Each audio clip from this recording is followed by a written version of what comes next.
안녕하십니까 여러분. 꼰대 의사의 미국 정착기 제1회 지금 시작합니다. 저는 한국서의과대학을 졸업하고 미국에 온 지 34년 되는 내과 전문의입니다. 본격적인 이야기를 하기에 앞서서 이 채널에 대한 소개를 잠깐 하고 넘어가겠습니다. 저에게는 두 개의 유튜브 채널이 있습니다. 현재 진행 중인 것은 락닥터라는 이름이죠. 그것은 70년대의 하드락, 헤비메탈, 프로그레시브 락 등등을 주제로 한 락과 각 밴드에 관한 이야기들이죠. 그리고 제가 락 공연장에서 찍었던 수백 개의 동영상들이 올라와 있습니다. 락은 제 취미입니다. 어렸을 적부터요. 혹시 여러분들 중 구시대의 유물인 70년대 락에 관심이 있으신 분은 그 채널을 권해드립니다. 그것을 링크할 수 있게 이 아래 표시해 놓겠습니다. 지금부터 하는 꼰대 의사의 미국 정착기, 유튜브에서 제 제목을 꼰대 의사라고 했습니다. 뭐 꼰대가 맞죠. 제가 원래는 그 채널에서 제가 그동안 한국에서부터 비디오 기계에 녹화하고 가끔씩 틀어보면서 혼자서 웃으면서 좋아했던 80년대 혹은 그 전의 코미디들입니다.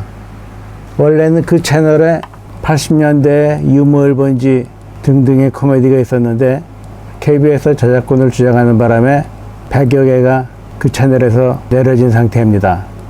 원래 하고 있는 락 이야기는 지금의 락닥터 방송에서 계속 하고요. 지금 미국 정착기 이야기는 꼰대 방송에서 이어나갈 참입니다.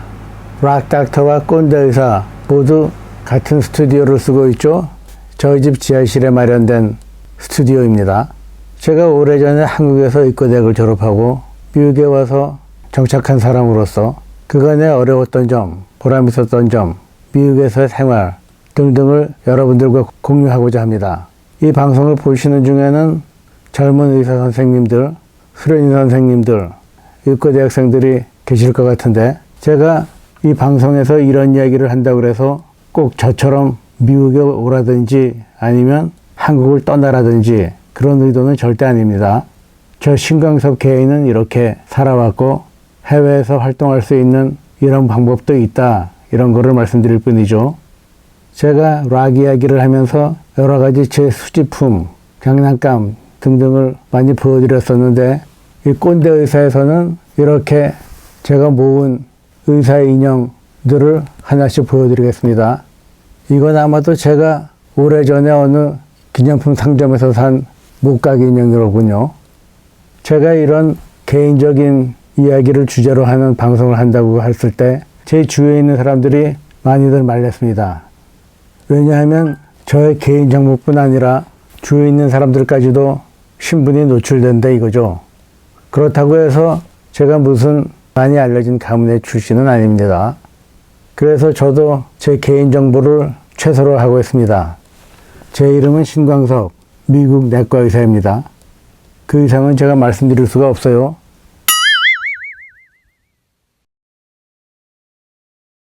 또한 이 방송에서는 의학 상담이나 건강에 관한 질문들, 어떤 비타민을 먹어야 몸에 좋으냐, 혹은 내년에 미국 대통령 선거에서 누구에게 투표할 것이냐 등의 질문에 대해서는 전 대답하지 않습니다.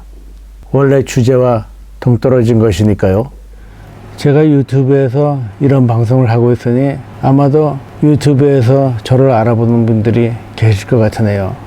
그런데 지금 스크린에 있는 신광섭이 옛날에 그 신광섭이 맞아? 이렇게들 생각하실 텐데 네, 그때 신광섭이 지금의 신광섭입니다. 세월이 많이 지나고 지금은 주름살이 생기고 이 주름살 하나하나에 미국에서의 여러 가지 사연이 고루 담겨 있습니다. 그것을 제가 생각나는 대로 말씀드리죠. 2006년도로 제가 기억하는데 한국에서 미국으로 가려는 의사들의 모임 USMLEmaster.com이라는 단체가 있었습니다. 그것을 맡았던 사람이 제 기억으로는 장충영 선생님이라고 제가 기억하는데 장 선생님께서 세미나를 주최해서 제가 거기에 연사로 참여한 적도 있었습니다. 2004년 굿모닝 닥터라는 의사를 위한 잡지에서 미국에 있는 제게 미국에 어떻게 왔는지 어떻게 생활하고 있는지에 대해서 기고해달라는 부탁이 들어와서 제가 6개월 동안 연재를 하면서 제가 그린 만화를 함께 실은 적도 있었죠. 그 만화는 제가 이 방송을 하면서 곧 보여드리겠습니다. 한국에 Medgate.net이라는 의사 커뮤니티가 있습니다. 아마 지금도 있다고 생각되는데 한동안 제가 그 의사 커뮤니티에 미국에 가려면 어떻게 해야 되는지에 관한 정보를 제공하고 여러 사람들에게 의문점을 답해주곤 했었습니다. 그런데 몇 년 전부터인가 그 웹사이트를 재정비하면서 제게 전화번호를 물어보는 것입니다. 제가 가지고 있는 미국 전화번호는 Medgate.net에서 원하는 그 전화번호에 받아들여지지가 않죠. 그래서 저는 본의 아니게 그 웹사이트에서 퇴출되고 말았습니다. 그 후에 Medgate.net에 여러 번 이메일도 보내곤 했습니다만 답장이 왔습니다. 대신 여러분들의 도움이 필요하신 것들은 이 유튜브에서 제가 말씀드리고 있습니다. 그 대신에 한국에서 미국으로 오는 최신 정보는 아닙니다. 제가 미국에 온 후 여러 가지가 많이 바뀌었으니까요. 제가 미국에 어떻게 왔는지는 곧 말씀드리기로 하고요. 우선 제가 왜 미국에 왔는지 그것에 관해서 말씀드려야 할 것 같습니다. 제가 미국에 와서 꼭 선진 문화를 배워야 되겠든지 선진 의학, 기술을 배워야 되겠든지 그런 것은 제가 미국에 가고 싶었던 이유 중에 거의 들어있지 않았습니다. 그냥 제가 어렸을 때부터 미국에 가고 싶었던 거예요. 제가 의과대학에 들어간 것도 아픈 사람들을 위해서 헌신하고 싶다든지 그런 마음이 없을 수는 없죠. 그렇지만 그것보다도 미국에 가면 의사로서 정착하는 것이 다른 방법보다 제게 쉽게 보였습니다.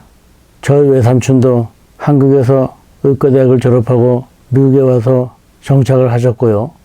그럼 여러분 중에는 이런 말씀을 하시는 분들이 계실 겁니다. 또 도대체 애국심이 없구나. 조국을 버리고 어떻게 남의 나라에 간다는 것이냐. 글쎄요.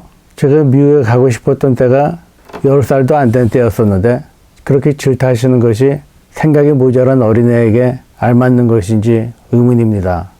그럼 또 어떤 분께서는 야, 너 그럼 너 집안에서 가정교육이 잘못됐구나.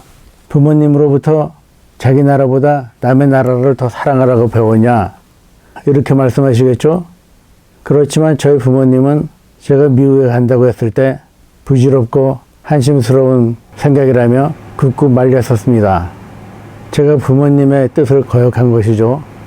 또 어떤 분들은 저에게 한국이 지금 얼마나 살기가 좋은데 왜 남의 나라에 가 있느냐 이렇게도 말씀하시는데 그거는 맞는 말씀입니다. 그렇지만 제가 어리석고 생각이 모자라서 미국에 온 건데 사람이 좀 모자란 것이 무슨 잘못은 아니잖아요. 그렇죠? 제가 미국에 왜 꼭 오고 싶어 했는지 그 이유는 요 아래 유튜브를 링크하시면 그 답이 어렴풋이 나와 있습니다. 그렇지만 여러분, 저처럼 어른들의 뜻을 거역하시지 마시고 어른들의 말을 잘 들으세요. 그렇지 않으면 나중에 후회를 많이 합니다. 저도 부모님의 말씀을 안 듣고 후회를 많이 하고 있지만 후회하지 않는 것이 딱 두 가지 있습니다. 하나는 제가 부모님의 만류를 거역하고 미국에 온 것이고요. 또 하나는 제가 내과 수련을 받고서 내과 의사를 오래 하지 않고 응급실 의사를 하고 있는 것입니다. 제가 응급실 의사를 한다고 했을 때 저희 와이프나 주위 사람들, 미국에 먼저 와 있는 선배 의사님들이 괜히 힘든 거 한다며 걱정을 많이 하셨었죠. 근데 여러분, 이거 아십니까? 부모님, 선생님, 어른들이 하지 말라는 것은 하나같이 모두 재밌는 것들입니다. 제가 미국에 왔던 이유가 무엇이었던 말이에요. 이렇게 긍정적인 것이라야지 미국 생활에 적응하기가 쉽습니다.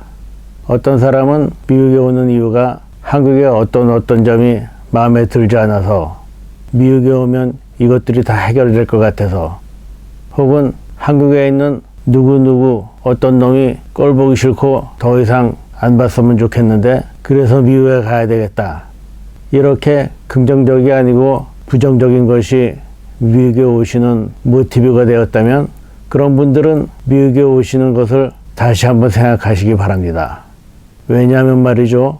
부정적인 모티브를 가지고 미국에 오시면 미국에서는 생각지도 못했던 여러 가지 어렵고 불편한 것들을 많이 만나게 되실 텐데 이때는 또 어디로 피해야 될지 고민하게 될 것이니까요. 저는 한국에서 의과대학을 졸업한 후에 남들처럼 인턴이나 레지던트 같은 수련의 과정을 거치지 않고 의과대학에서 기초의학을 선택했습니다. 의과대학 과정 중에는 내과, 외과 등 직접 환자를 다루는 분야 말고 그 전에 해부학, 생리학, 생화학, 미생물학 등등 먼저 배우는 것들이 있습니다. 그 과정을 기초의학이라고 하죠.